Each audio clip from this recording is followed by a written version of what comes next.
Hello, this is the Harboring Light. I'm Mary. I give a conservative perspective about the world around me. So feel free to reach out to me, and I will have the sources linked for you in this episode.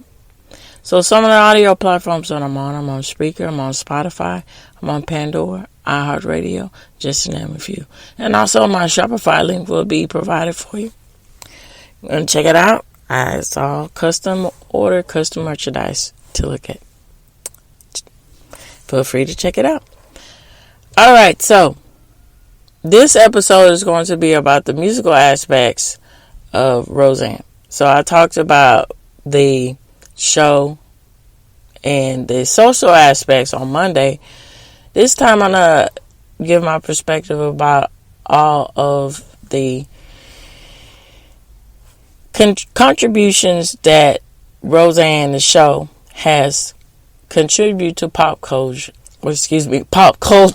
musically. Here we go.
Okay, again, this is going to be my unabridged thoughts about the aspects of the musical focus of Roseanne.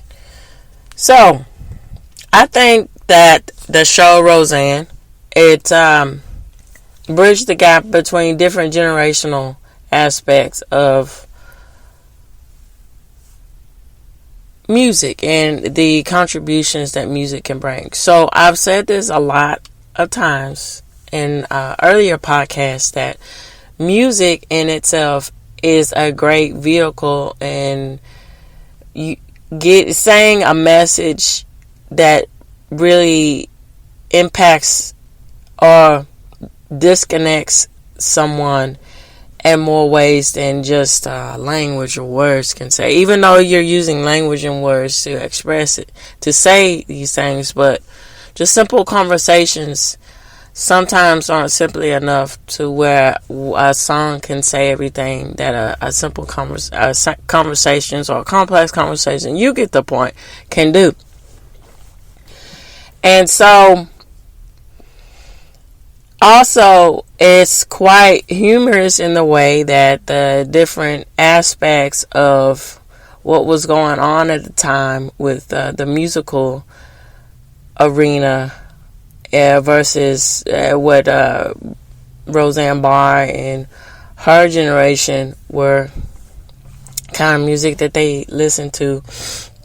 It was quite humorous how everything was merging together with the aspects of her children. And when we get into Roseanne, when it was, if I'm not mistaken, when it premiered, it was 1989 or so. So we get in the aspects of the going on to the late 80s onto the 90s.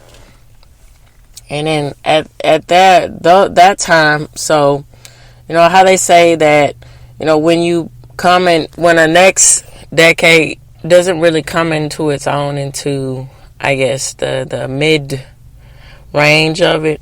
But the 90s was very unique in the aspects, is if that, yes, in the early 90s, it was still sort of, you still got that range of, we got that 80s, late 80s feel.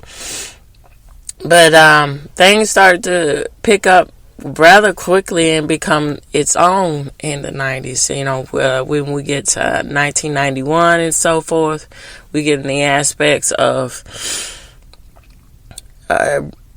more and more popular with the aspects of rap and rap hip hop, and the aspects of pop changing, the aspects of more balladeers and female balladeers, with the aspects of different vocal ranges. You know, when Mariah Carey came in the atmosphere of pop female vocal ranges, that completely changed the aspects of how music and the aspects of love and pop music was seen with that genre.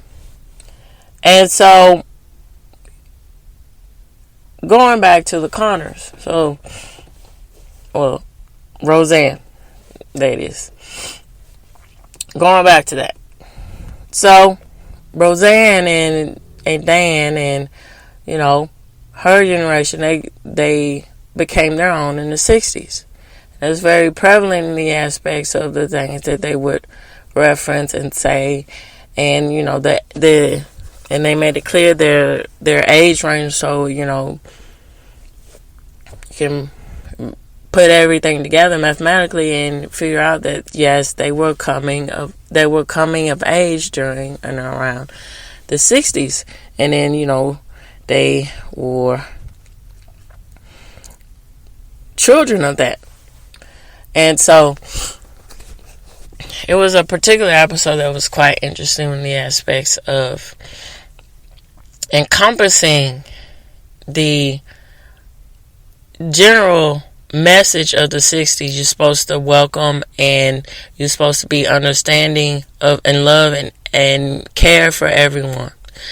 And so, okay, so there was one scene where it was this eccentric, well-to-do man who was, I guess he was a project manager or something like that, and he was associated with Dan in his contracting work.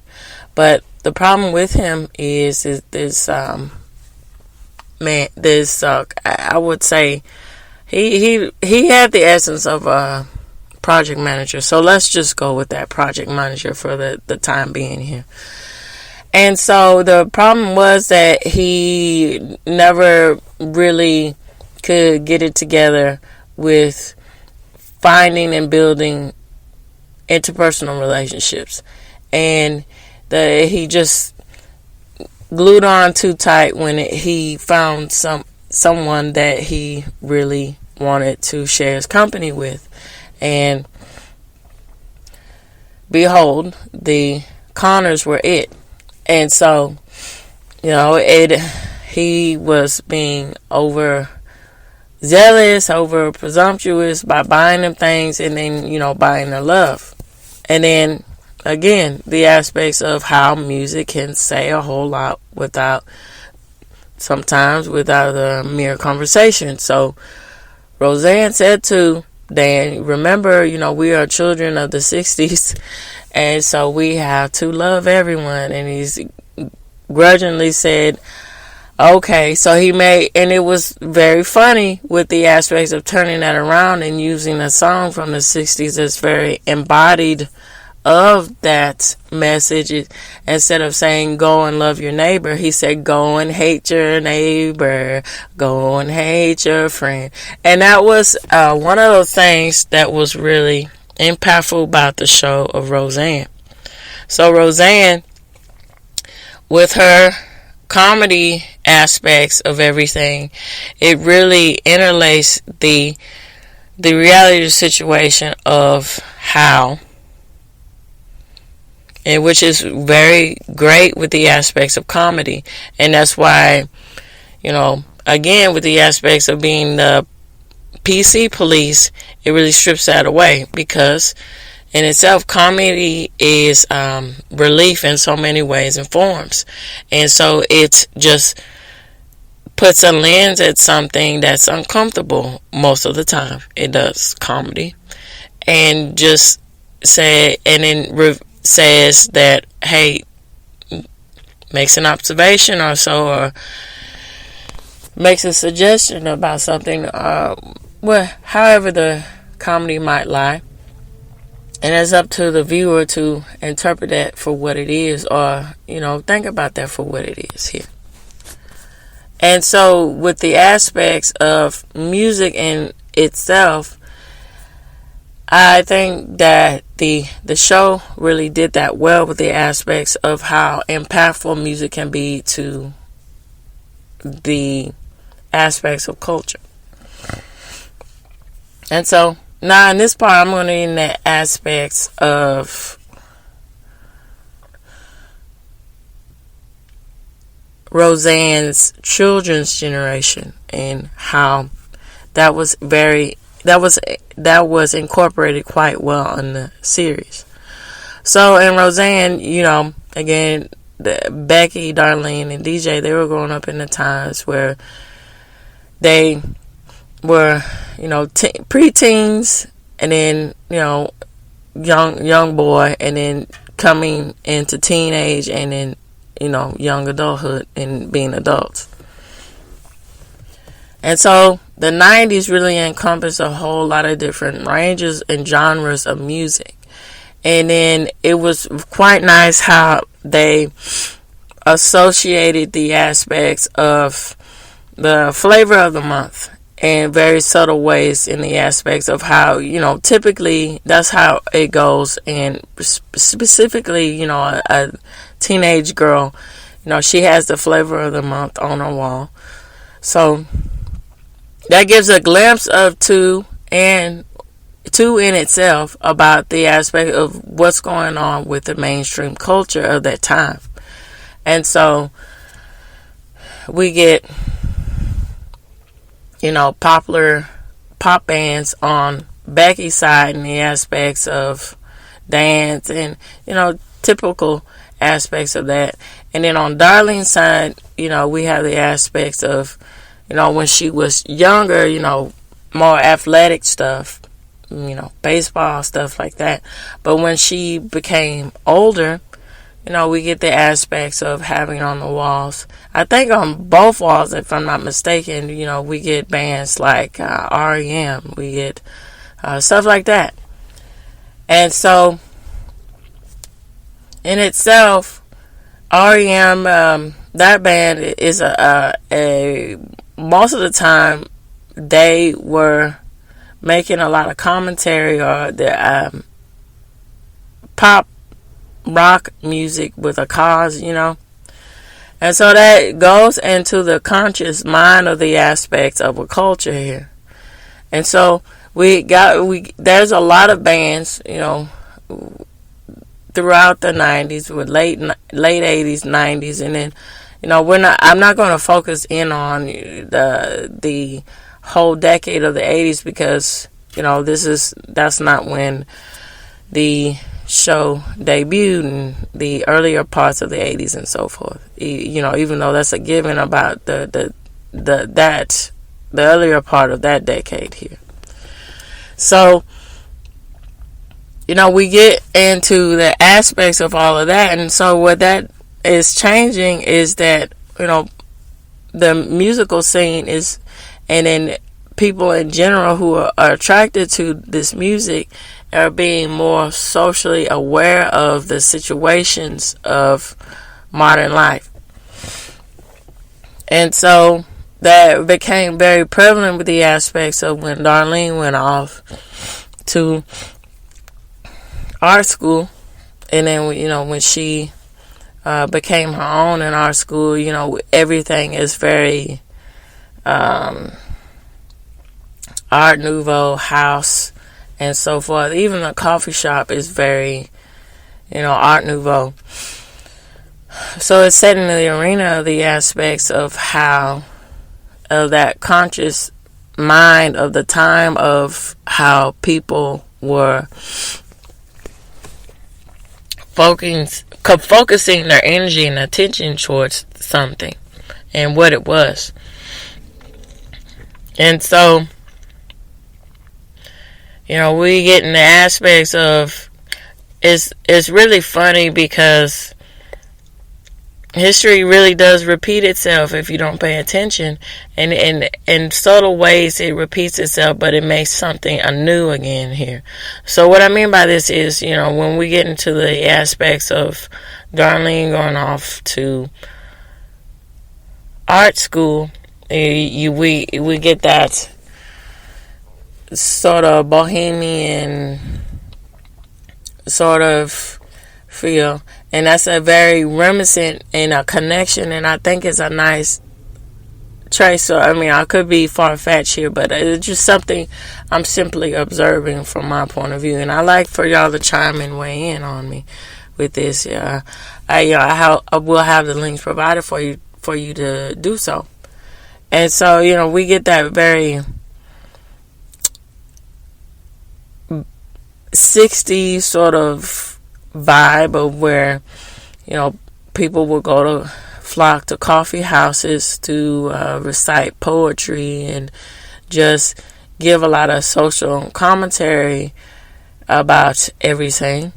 And see, this is very prevalent to the aspects of Roseanne and her generation about what they experienced, what they grew up in, and what they saw in the different aspects of an ever-changing world, and how young people were expressing themselves in different means and ways of doing it.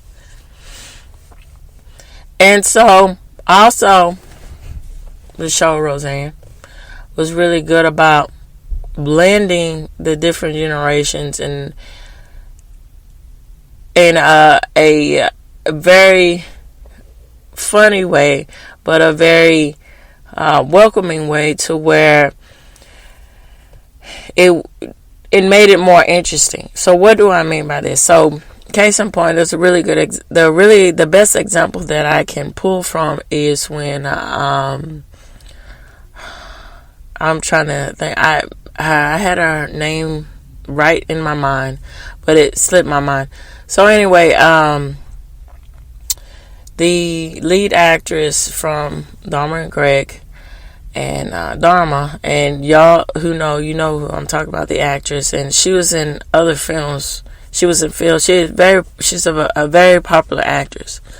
And so there's one scene where Roseanne and Jackie are going off because Roseanne she just newly had her baby, which is apropos that she would name him Jerry Garcia as a reminiscence of her generation with the aspects of peace and love from the 60s, and and encompassing that and well wishing that onto her son to have that mentality.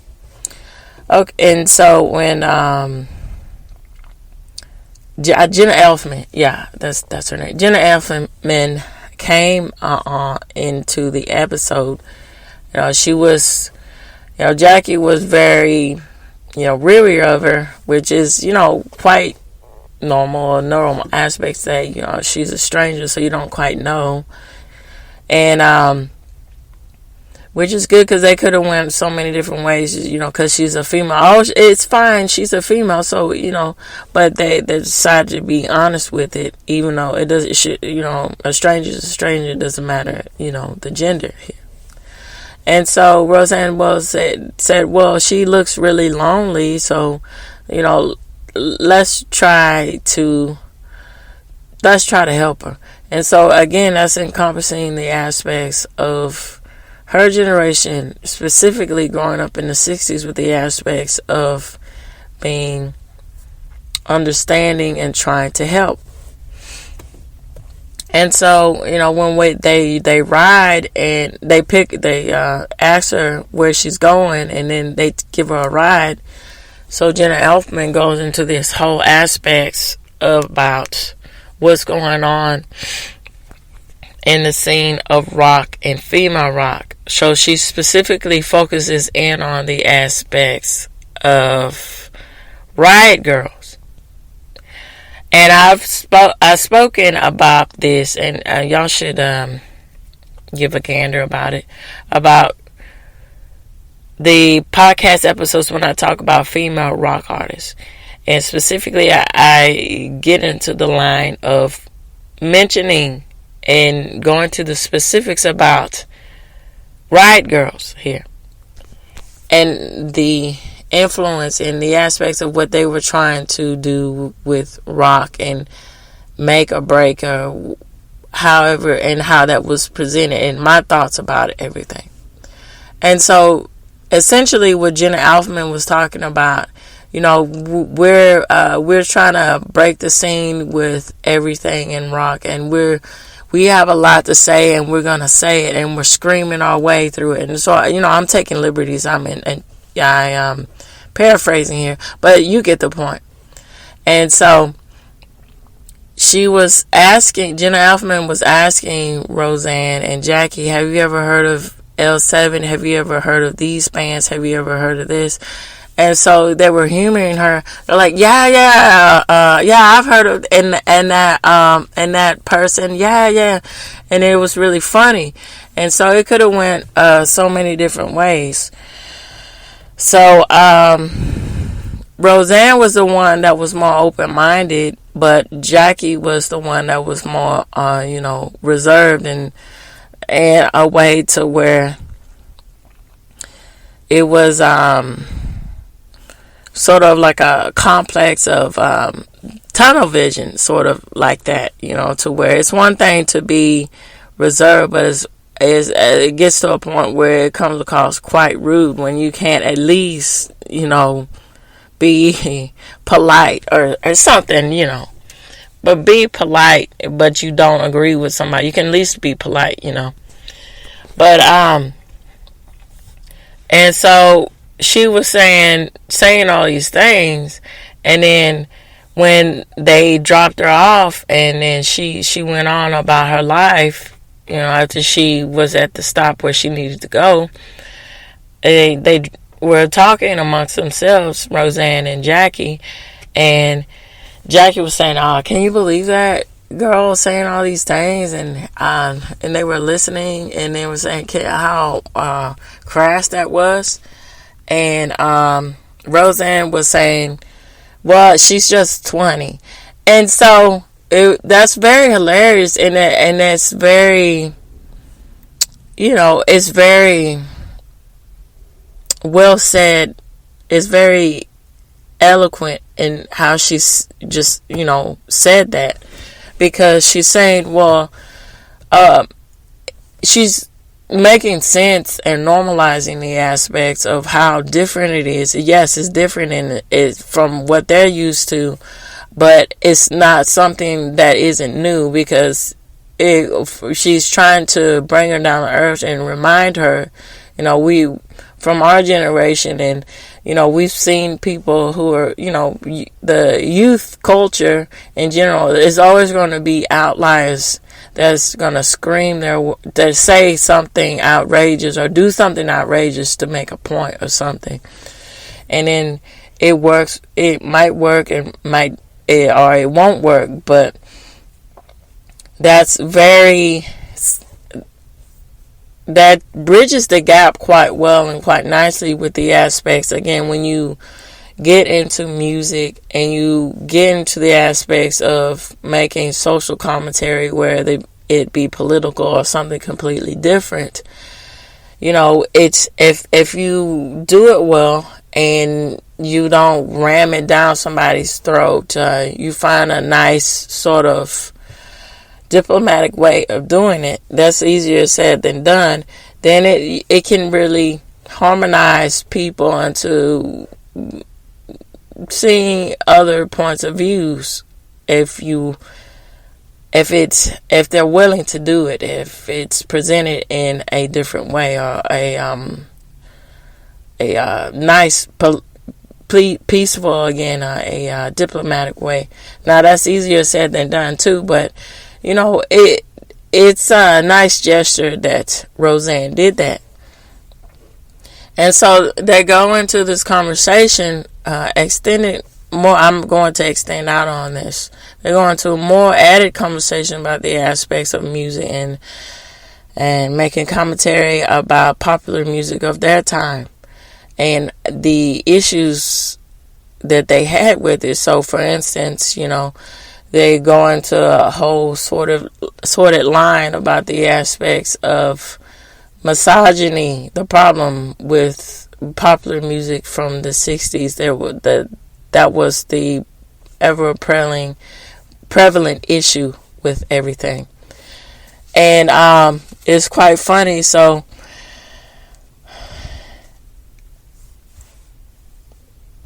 Roseanne turned the subject matter to female voices, females, or female artists saying different things at the time. She said, "Thank goodness for Janice," and then Jackie went into the aspects of, yes, I really did learn the truth at 17. And then Roseanne's talking about, well, I'm not talking about Janice Ian, you idiot, pretty much. I'm talking about Janis Joplin, right? Roseanne has that humor, which is very funny. But the point is, she's saying that with all of that mainstream aspects of misogyny in pop music from the 60s, there was some shining moments of triumph with the aspects of changing the story or changing the narrative about females and their say and place and culture and society. And there are examples of females doing that, and that's really nice and to say that, because again, that proves the point that not everything is what it seems, and there is some beacon of hope, and it's not everything is so bleak or one way or the other, because if you have that balance, you really start to maneuver yourself a whole lot better in life, and instead of just being so focused on the negative, also encompass the positive that really helps balance everything out. And so, and that was the really good thing about Roseanne. And then when we get to, and I'm going to end on this point, we get in the aspects of the Blues Travelers coming in, that in itself, with the one episode when they were on the show, again, it's encompassing the aspects of that salt to earth sound that was really being more and more popular in their generation in the 60s and before then, but how that really speaks to other generations in a new way. And then the Blues Travelers really did that quite well, and then having them on their show and then having them sing their theme song really encompasses that too, in the aspects of how music in itself can change those maps and remind people what's good and what's not good, and what's impactful and why it still stays the same. And the reasons why different generations go back to that is because it sparks a message that people can relate to. And then also with the aspects of being fanatical and everything else, with the aspects of Jackie and her disposition with music, it was a nice commentary on how that was subtle but abrupt, and at the same time, and how that worked itself in a conversation in Roseanne. And I can't say enough that Roseanne and her work really contributed a lot to pop culture and society. And it got the conversation going with the aspects that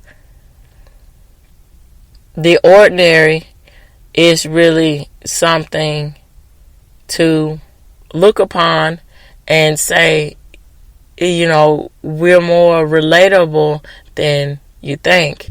And I think that was what was really great by the aspects of different episodes that were going on at that time. It really drove home that it doesn't really matter your social class, or your you can be from different social classes here, and that in itself does matter in a way where people look at you. But what doesn't really matter is the way what driving the home around here is. What really doesn't matter is that can't take away your spirit, even though you're in a different social class. That's what is the driving force behind. It doesn't matter if you don't come from very much. You're still wealthy in so many other ways because of this, or your attitude and that, and you can get out of that situation. And then Roseanne is a really good example of proving that point. So I'd like to know what you all think. This reaches the end of this series, and I'm going to talk about something completely new next week. But, on Fridays, I give thanks back to all the listeners out there. So I'd like to know what you all think. Feel free to reach out to me. This reaches the end of the Harboring Light. Tune in, turn up, and definitely take care out there. Bye-bye.